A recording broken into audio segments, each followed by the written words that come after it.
आणि माझ्या चॅनलमध्ये तुमचं सर्वांचं स्वागत. सर्वांना नमस्कार व सर्वांना आशीर्वाद. आज मी पहिला उन्हाळी वाळवण्याचा करणार आहे आणि आधी मी 1 किलो जे सांडगे घातले त्याचा पण व्हिडिओ मी टाकलेला आहे. आता मी 2.5 किलो बटाटे घेतले बघा. हे 2.5 किलो बटाटे छोटे मोठे बारीक दोन्ही कुठले बारीक घातले तरी चालतात त्याला. मी आता हे सगळे उकडून घेतले, विडे सोडले आणि त्यासाठी मी आता एक वाटीभर, ही वाटी आहे ना, या वाटीने एक साबुदाणा घेऊन छानपैकी असं 5 मिनटं चांगला भाजून घेतला. नंतर तो मिक्सरला बारीक करून असं केला, कारण मी आता याच्यामध्ये थोडं पाणी टाकले, कारण ते फार निब्बर होतं ना, आपल्याला नंतरसुद्धा करून घेतलं. मी आधी भाजला, थंड झाल्यावर ते मिक्सरमध्ये काढला आणि त्याला थोडं पाण्याचा हात लावून ठेवला, कारण ते सॉफ्ट होतं. मग नंतर 4-5 मिरच्या आणि मीठ, कारण जिरे वगैरे आमच्या उपवासाला नाही चालत. ज्याला चालत असेल त्यांनी उपवासाला जिरे कोथिंबीर टाकायची. आणि मग आता हे सगळं आपण आता किसणीने असं काढून घेणार आहोत. मस्तपैकी सगळे बटाटे मी सोलून घेते, कारण असं आता आपल्याला उपवास वगैरे असलं तर आता उन्हाळ्यामध्येच होतात. नंतर वारं सुटतं खूप, त्या वाऱ्यामध्ये आपलं वाळून घालणं खूप परेशान होतं. आता केलं तर थंड वातावरण असं छान आणि मस्त वाटतं. आता मी त्यासाठी करते. चला तुम्हाला नंतर मी पुढे दाखवते. हे बघा, आता मी सगळं किसणीने किसून घेतलं आणि काही ह्या ग्लासने असं बारीक करून घेतलं छानपैकी. आता मी हे 4-5 मिरच्या, 2 चमचे मीठ असं हे करून घेतलं होतं. ते मिरचीचा ठेचा तो टाकणार आहे आता. ते झाल्यावर सगळं असं छान असं छान तिमून घेणार आहे. आपण जसं मऊ सुतुंडा असा करून घेणार आहे. मस्त बटाटे जर चांगले शिजले तर जास्त त्रास होत नाही. त्यासाठी चांगले 3 शिट्ट्या घेतल्या, मऊसूत बटाटे शिजले पाहिजे. आणि मी साबुदाणा भाजून मिक्सरला हलकासं भाजून दळून छानपैकी थोडा पाण्यात फटका मारून ठेवला होता, कारण ते मऊसूत होतं, कडक होत नाही.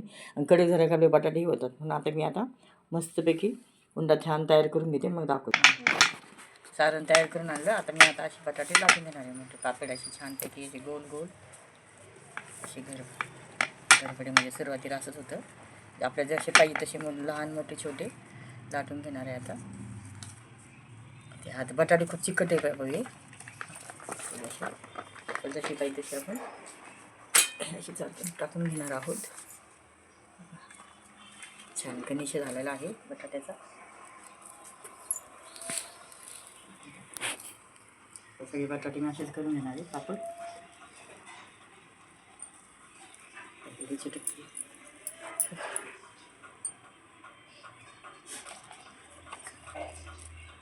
आणि असे चालू आपू शकतो. असे मी तर अशीच करणार आहे, मशीन नाही आहे करणार. लहान मोठे मस्तपैकी लाटून घेणार आहे. असे छोटे मोठे सगळं जाड राहिलं ना कुठे तर तसं होतं. ते पापड केली ना बघा, एका दिवसात ते वाळून पण झाले, एवढे झाले. इतकं ऊन आहे वरती, वाळून पण झालेले आहे. आता आपण तळणार आहोत. बघा 2 किलो बटाट्याचे एवढे पापड झाले.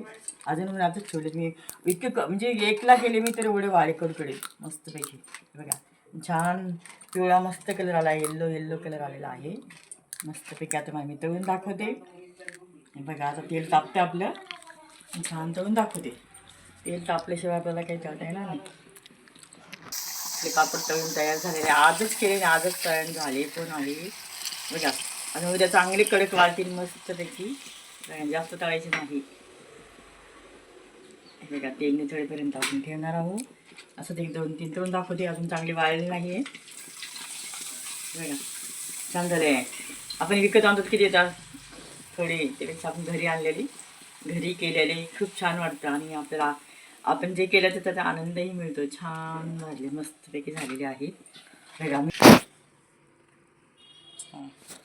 बघा आज केले तरी बघा किती छान झाले का. आज केले तरी बघा हे अजून 2 दिवस वाळायचे. अशा प्रकारे मी सोप्या आणि साध्या पद्धतीने केले आहे. ना उकडले ना उकड घेतली, एकदम बटाटे उकडले, इझी केले. माझ्या पद्धतीने नक्की करून बघा.